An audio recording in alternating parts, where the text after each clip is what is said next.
Waktu mengatur hidup kita. Setiap hari, kita terbangun dengan alarm yang mengingatkan kita bahwa hari baru telah dimulai. Kita melihat jam, merencanakan aktivitas kita, dan memastikan kita tidak terlambat untuk janji atau pekerjaan. Kita bangun, lihat jam, dan rencanakan hari kita berdasarkan waktu. Setiap detik, menit, dan jam memiliki peran penting dalam rutinitas kita.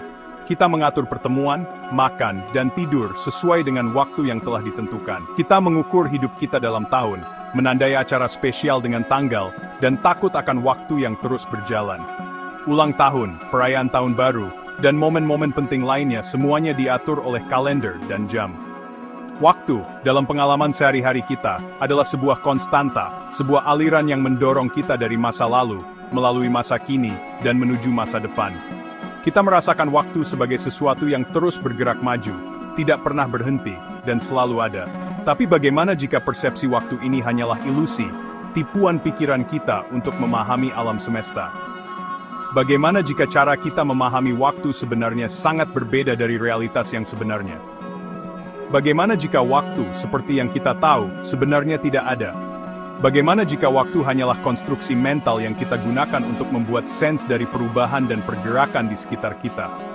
Kedengarannya seperti fiksi ilmiah, namun ini adalah pertanyaan serius yang sedang digeluti oleh para fisikawan. Mereka mempertanyakan fondasi pemahaman kita tentang waktu, dan mencoba mencari tahu apakah waktu benar-benar mengalir seragam dari masa lalu ke masa depan. Fondasi pemahaman kita tentang waktu, bahwa waktu mengalir seragam dari masa lalu ke masa depan, sedang dipertanyakan. Para ilmuwan sedang mengeksplorasi kemungkinan bahwa waktu mungkin tidak selinier dan sekonstan seperti yang kita pikirkan. Pertanyaan ini muncul dari upaya untuk menyatukan dua pilar fisika modern, teori relativitas Einstein dan mekanika kuantum. Dalam pencarian mereka untuk memahami alam semesta, para fisikawan menemukan bahwa konsep waktu mungkin lebih kompleks dan misterius daripada yang pernah kita bayangkan. Teori relativitas Einstein, khususnya teori relativitas umum, merevolusi pemahaman kita tentang gravitasi dan hubungannya dengan ruang dan waktu. Dia mengusulkan bahwa ruang dan waktu bukanlah entitas yang terpisah, tetapi terjalin menjadi sebuah fabrik 4 dimensi yang disebut ruang waktu. Bayangkan sebuah trampolin. Jika kamu meletakkan bola bowling di tengahnya, itu akan menciptakan cekungan. Begitu pula, benda-benda masif seperti bintang dan planet membengkokkan fabrik ruang waktu.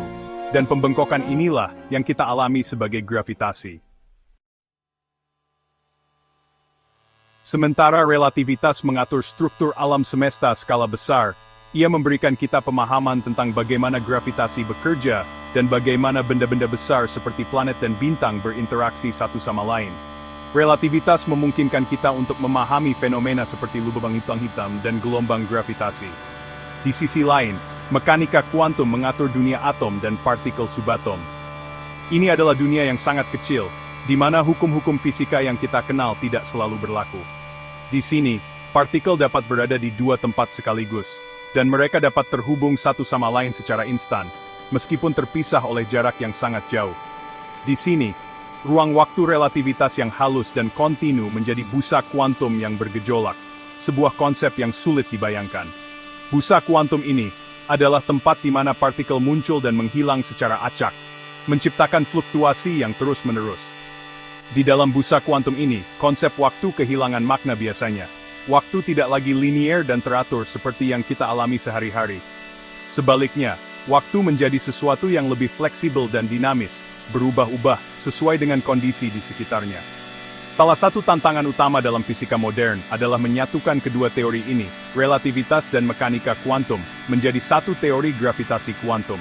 Ini adalah tugas yang sangat sulit, karena kedua teori ini tampaknya bertentangan satu sama lain dalam banyak hal. Dalam pencarian ini, beberapa fisikawan seperti saya sendiri telah mengusulkan bahwa waktu itu sendiri mungkin merupakan sifat yang muncul, bukan aspek fundamental dari realitas.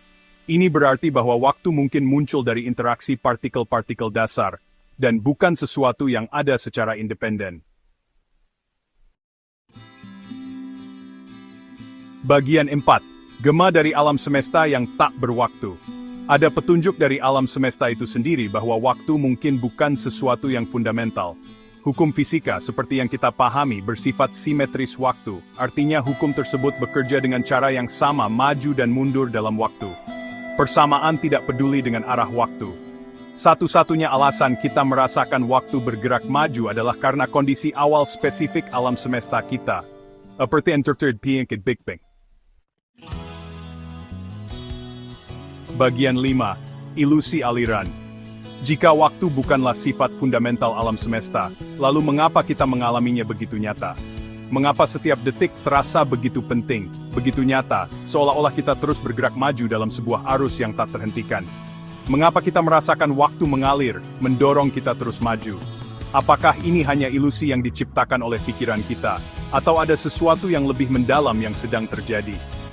Aliran waktu yang dirasakan ini, menurut beberapa fisikawan, adalah produk dari kesadaran kita, cara otak kita untuk mengatur dan memahami aliran informasi yang konstan dari indera kita.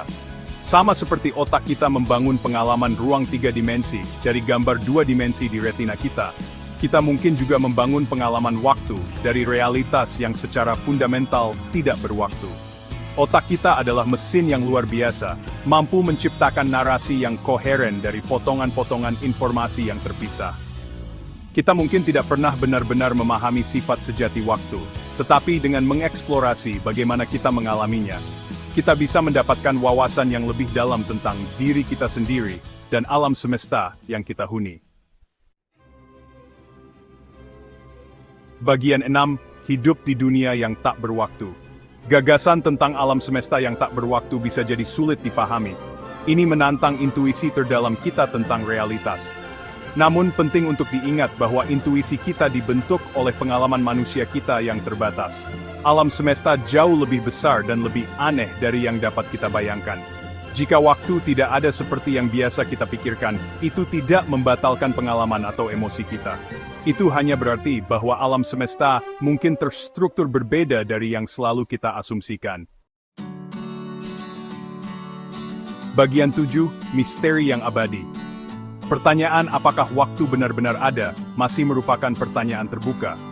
Fisikawan terus mengeksplorasi implikasi dari alam semesta yang tak berwaktu, mencari bukti eksperimental untuk mendukung atau menyangkal gagasan radikal ini.